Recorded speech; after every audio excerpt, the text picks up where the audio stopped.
Bem, eu começo por agradecer o convite enquanto projetam a minha apresentação. E duas notas breves antes de iniciar. Depois de um painel tão enriquecedor como o anterior, com uma visão tão abrangente, eu lamento vir cá apresentar um caso tão concreto como aquele que nós temos implementado. Por outro lado, também devo dizer que me sinto aqui numa posição difícil entre todos vocês e o almoço. Portanto, vou procurar também ser breve para que não haja ninguém a entrar em hipoglicemia. Muito bem, a apresentação está colocada. Sou Miguel Mendes, sou diretor comercial da NOC. Vou procurar não fazer desta apresentação uma sessão comercial. Perdoem-me desde já se não conseguir cumprir este desígnio, mas aquilo de facto que gostava de apresentar hoje era a experiência da NOC. Nós somos uma startup eh, na forma de estar e na forma de pensar. Na verdade, já somos uma empresa com alguma dimensão em Portugal. Eu faço um disclaimer que ia deixar para o final da apresentação, mas nós somos líderes da prestação de cuidados de saúde através da telemedicina em Portugal. E para além de criarmos a nossa tecnologia, de termos a nossa clínica cá em Portugal, com a qual fazemos a nossa prestação de serviços, nós também equipamos outros parceiros, nomeadamente outros prestadores de cuidados de saúde, com a nossa tecnologia. Hoje vou focar essencialmente naquilo que é a nossa atividade clínica. Vou começar por dizer porque é que fazemos o que fazemos e como é que surgiu a ideia da NOC, como é que fazemos o que fazemos e no final que resultados é que hoje nós já somos capazes de atingir. Em primeiro lugar, quando a NOC começou foi com a ideia de liderar e humanizar a transformação digital da saúde para todos em qualquer lugar. O que é que isto significa? O liderar é claramente uma ambição de negócio, ok? Queremos trazer inovação para o setor da saúde, queremos liderar enquanto líderes do mercado, é uma ambição perfeitamente legítima. A humanização, porque estamos a falar de relação de pessoas para pessoas. Eu gostei muito na intervenção anterior, quando se falou de inteligência artificial, tecnologia versus médicos, a resposta tem sido sempre a mesma, que isto não é versus médicos, isto é um complemento da atividade médica. Nós, internamente, costumamos usar uma frase que é, no futuro, os médicos não vão ser substituídos pela inteligência artificial, mas provavelmente os médicos que não utilizarem inteligência artificial vão ser substituídos por aqueles que souberem dominar essas ferramentas. Portanto, e é muito essa a gênese de pensamento que nós temos da empresa desde os seus primórdios. Importante também esta parte final do para todos e em qualquer lugar. Mais à frente vamos tocar aqui em alguns aspectos, eu diria económicos, pelo menos do ponto de vista do conceito do surgimento da NOC, mas a telemedicina tem uma vantagem óbvia, que acho que não precisamos de nos debruçar muito sobre o assunto, por ser que ultrapassa aqui algumas barreiras logísticas e geográficas, pelo colocarmos em contacto o médico com um doente. Portanto, até aqui acho que é fácil de compreender o nosso desígnio.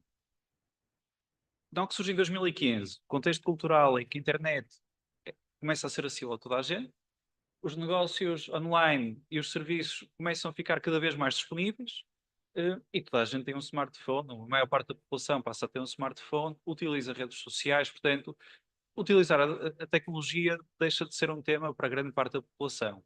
Mesmo a população mais idosa, que muitas vezes pensamos que vão ser aqueles mais limitados no acesso, nós hoje em dia temos cerca de 30, 40, 50% desta população que tem uma conta de Facebook aberta. E garanto-vos que o Facebook é bastante mais complexo de utilizar do que a nossa plataforma de telemedicina. Por si só, esta alteração de contexto cultural não justifica a criação de uma empresa de telemedicina. Uh, Torna possível, sem dúvida. O público tem as ferramentas necessárias para aceder, mas não há aqui nenhum incentivo até este momento para criarmos, a não ser o conforto de casa para marcar uma consulta, mas aqui estamos a falar de entrega de saúde, não numa grande escala como aquilo que era a nossa ambição, mas numa lógica muito premium de eu quero criar comodidade, uma uberização, um Uber Eats da saúde. Não era essa a nossa ideia. Nós olhamos para a saúde sempre com uma visão clara de que existe um problema. Na verdade, existem vários problemas, aqui tentando sumarizar, pelo menos aqueles que nós procuramos trabalhar mais diretamente, é o aumento bastante acentuado da procura, já falamos sobre isso hoje, população mais idosa, maior diagnóstico de doenças que até há pouco tempo não eram tratadas, portanto, há uma pressão muito grande para maior prestação do cuidado de saúde no dia-a-dia. Por outro lado, a capacidade clínica é limitada. Os sistemas, os países, em primeiro lugar, têm um número de médicos que é finito, não os conseguimos aumentar de um dia para o outro, demora o seu tempo, e na verdade Portugal aqui nem está na pior das situações quando olhamos para o panorama europeu, por exemplo. No entanto, nós temos uma particularidade em Portugal que é de uma assimetria de acessos entre Norte e Sul. Há um dado que mostra isto de uma forma clara.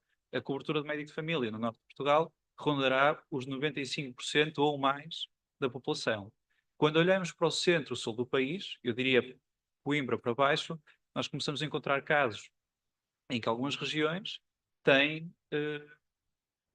uma taxa de cobertura inferior a 50% ou próxima dos 50%. Portanto, aqui há uma simetria muito grande de acesso. Por outro lado, os orçamentos são finitos. E esta finitude de orçamento está presente naquilo que é o setor público, está presente também no setor privado, quando pensamos no financiamento das seguradoras, que nos últimos tempos também têm sido bastante apertadas pelo aumento de custo e pelo aumento da procura dos cuidados de saúde, e o dinheiro, o valor out of pocket disponível também é limitado e se calhar até mais limitado que nos outros dois casos. Portanto, qual é que era a nossa visão a partir deste momento? Era criar uma solução eficiente, uma solução eficiente não só na ligação das pessoas e na rapidez de resposta, e nesse aspecto eu posso-vos dar um dado, eu consultei antes de ir para a sessão, nossa próxima vaga disponível era para 1h10, portanto, aí acho que cumprimos, antecipando no final da apresentação mais uma vez, uh, mas também eficiente do ponto de vista de custo, ou seja, nós temos de criar um sistema que conseguisse nos dar uma resposta rápida, de qualidade, e que não sobrecarregasse ainda mais quem fosse pagar, fossem as pessoas, fossem os sistemas de saúde, públicos ou privados. A nossa solução, então, foi desenhar tecnologia que cumprisse um conjunto de propósitos que nós identificámos. Nós começamos com as duas tecnologias mais do lado esquerdo, portanto, um sistema de triagem que ainda hoje utilizamos com enfermeiros que falam com as pessoas, percebem quais são os seus problemas de saúde e os encaminham para o tipo de cuidado mais adequado para a situação clínica. Nós, para além da telemedicina, prestamos também cuidados domiciliares, mas para além disto, uma coisa importante, nós temos capacidade de identificar com os nossos enfermeiros e a tecnologia que usamos de suporte à atividade deles, casos em que a pessoa tem de ser rapidamente encaminhada para uma urgência hospitalar. E por estranho que isto nos pareça, nós ainda continuamos a ter 3 a 4% dos casos que nos chegam a necessitar de encaminhamento urgente para um hospital. Esta é uma porta de entrada. Tem aqui também um fator de humanização importante, uma vez que nós estamos focados em entender a condição de saúde da pessoa mais do que aquilo que foi o pedido inicial.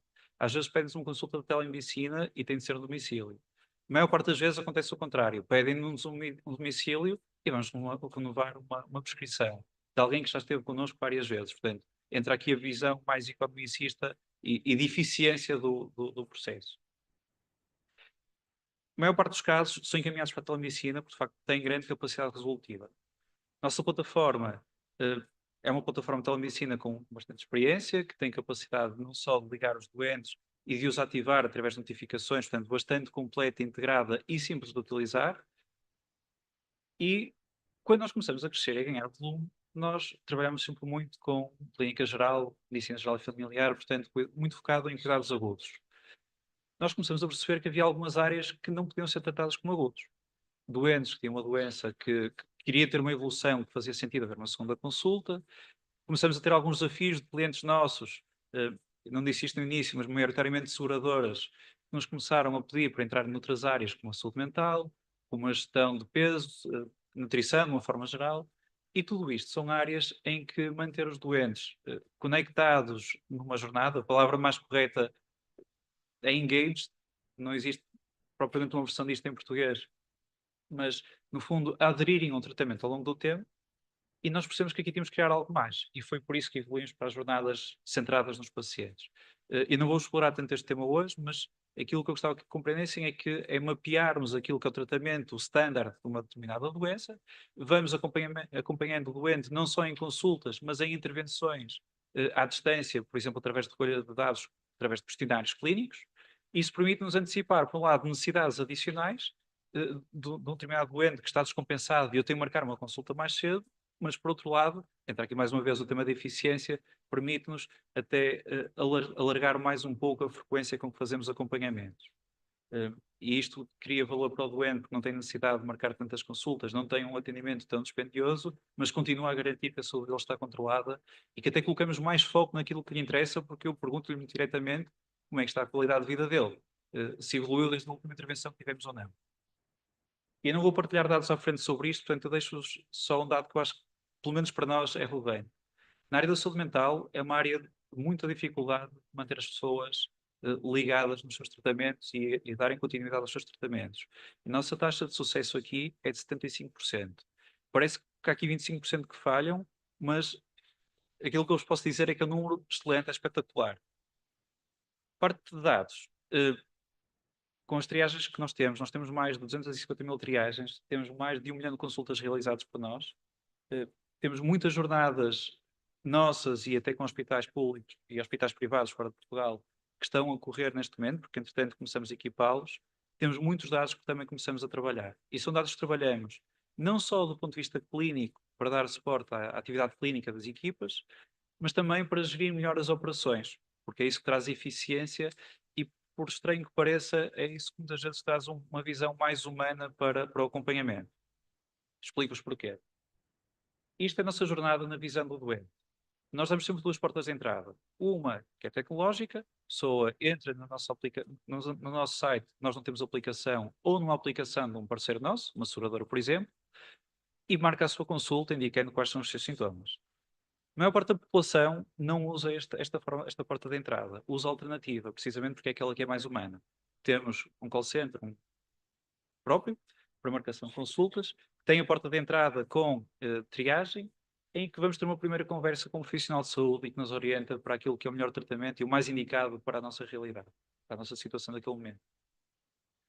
A partir daqui, a consulta é marcada, o paciente recebe uma notificação por SMS e e-mail e aquilo que precisa de fazer para entrar numa consulta são 2 cliques. Um para abrir, na verdade 3. Um para abrir a mensagem, outro para carregar no link que vem na mensagem e o terceiro para aceitar a atualização da câmara e do microfone.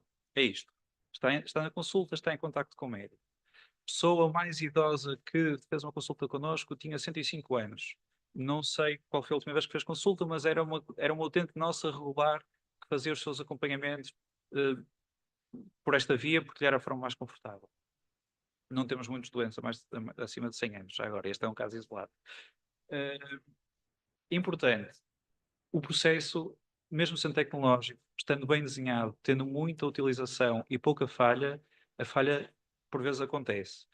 E é aqui que entra a visão operacional e aquela relevância em termos de dados em tempo real para gerir a operação. Nós conseguimos antecipar estes casos e antes da pessoa desistir de entrar na consulta, já está a receber uma chamada do nosso call center para ajudar a entrar. Portanto, muitas vezes quando se fala de telemedicina, e aqui faço um parênteses ao slide em que estou, quando falamos de telemedicina, muitas vezes estamos a pensar na relação médico-doente. E é extremamente importante e é para isso que toda a tecnologia é criada para dar resposta. Mas esta visão operacional que está por trás é o segredo de um bom programa de telemedicina que funcione de forma adequada. Principalmente para nós, que trabalhamos numa escala muito grande, não sabemos o que é que nos vai entrar todos os dias em cada consulta, antes dela ser marcada pelo menos, porque não temos propriamente um programa específico e prescrito por um médico em consultório. Temos uma porta aberta em que qualquer pessoa pode entrar, marcar uma consulta e ser atendido em menos de 90 minutos, que é a nossa promessa. A consulta acontece, há uma resolução, tal como se estivéssemos num consultório presencial, daquilo que é possível resolver naquele caso. Nós temos uma taxa de resolução superior a 90%, o que está até alinhado com a literatura sobre o poder da anamnese, no caso da maior parte da resolução clínica, neste contexto de cuidados agudos.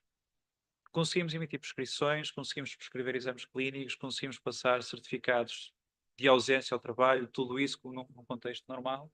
E mais do que isso, nós mapeamos e quantificamos toda esta atividade, porque no final do dia também temos de prestar contas aos nossos clientes, e sejam corporativos, sejam seguradoras, para saberem qual o impacto que estamos a ter na atividade deles. Importante, e voltando ao tema das jornadas, fazemos um acompanhamento póstumo à consulta, em que, nas situações em que é necessário e tal justifica, o médico ativa uma notificação para que o doente possa dar mais informação sobre o seu estado de saúde. Como é que evoluiu? Ficou resolvida a situação clínica que o levou à consulta? Está necessitado de uma outra consulta, então vamos antecipar essa necessidade. Fazíamos isto, de uma forma muito resumida. Onde é que isto nos trouxe? Nós hoje somos líderes de mercado em Portugal. fazemos cerca de 70% das consultas, temos 450 médicos a trabalhar connosco, maioritariamente nós trabalhamos com médicos de família e clínicos gerais, porque a maior parte da nossa atividade é focada nos cuidados agudos e num primeiro contacto com o profissional de saúde. Temos desenvolvido alguns programas mais específicos, muito focado na área da saúde mental e da nutrição. Eu aqui estou a resumir e repetindo um pouco alguns argumentos que já tinha usado. E atualmente estamos a realizar mais de 1.500 consultas diárias. E há pouco comentava ali com a doutora Teresa, que é, nós gostamos de brincar, e se fizéssemos um ranking das urgências do país, nós estamos entre o São João, que é o segundo lugar, e o primeiro lugar, que é o Santa Maria. Portanto, para ter uma noção de volume, é um volume bastante significativo. Temos uma taxa de resolução clínica superior a 90%, e a avaliação que os doentes fazem na nossa atividade também é importante. E nós usamos isto também para fazer a avaliação até da equipa clínica, quando estão a entrar na atividade, para conseguirmos dar mais formação no que diz respeito à linguagem, à forma como se apresentam, à forma como comunicam com, com, com os doentes. Temos um NPS 96, que é francamente bom. Bom resultado na área da saúde seria superior a 30.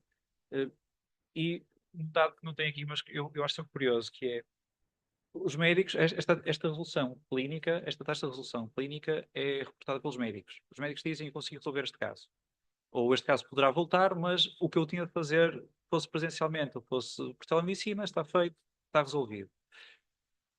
Os doentes classificam as consultas como sendo úteis em 97% das situações. Ou seja, mesmo quando não é resolvido, há casos em que o paciente continua a achar que foi útil porque percebeu qual é que é o passo a seguir que tem de dar no seu tratamento. E isto também é muito importante. E por fim, nós submetemos-nos recentemente a uma avaliação de qualidade dos cuidados prestados que foi desenvolvida pela Organização Mundial de Saúde. Gostamos particularmente do modelo, porque acho que toca em alguns dos pontos que nós falamos na nossa missão. Portanto, quando falamos do humanismo, estamos a falar da centralidade na pessoa e no doente. Quando falamos daquilo que é a nossa missão na área da saúde, tem de ser resolver os casos clínicos que nos chegam, e é um dos pilares também avaliado, a clinical effectiveness. E por outro lado, estamos a falar de tecnologia, já tocamos neste tema, a segurança dos dados, tudo aquilo que é regulamentação, e nós, mais uma vez, também neste campo, gostamos da forma como foi avaliada, e eu diria mais, eu acho que gostamos muito da forma como fomos avaliados, porque fomos das primeiras empresas, eu vou cometer aqui uma inconfidência, fomos a primeira empresa a nível mundial a submeter-nos a esta avaliação e passamos com distinção. Brevemente nós vamos poder publicar também um white paper sobre este tema, porque tenho mais detalhes sobre isto que atualmente posso partilhar, mas para nós é com muito orgulho que vemos isto, porque em 2015, quando começamos a fazer telemedicina não existia em Portugal, na Europa era muito raro, a não ser casos muito específicos, e hoje somos vistos como um caso de exemplo em vários países europeus, com a felicidade de estarmos a sobreviver àquelas que eram as empresas que nós antigamente admirávamos e seguíamos como exemplos. Veja-se o caso da Babylon, que nos inspirou durante muitos anos. Eu acho que a partir daqui vou deixar em aberto para as questões que possam ter. Deixo o meu contacto e no final também estarei disponível para conversarmos um pouco, se acharem pertinente.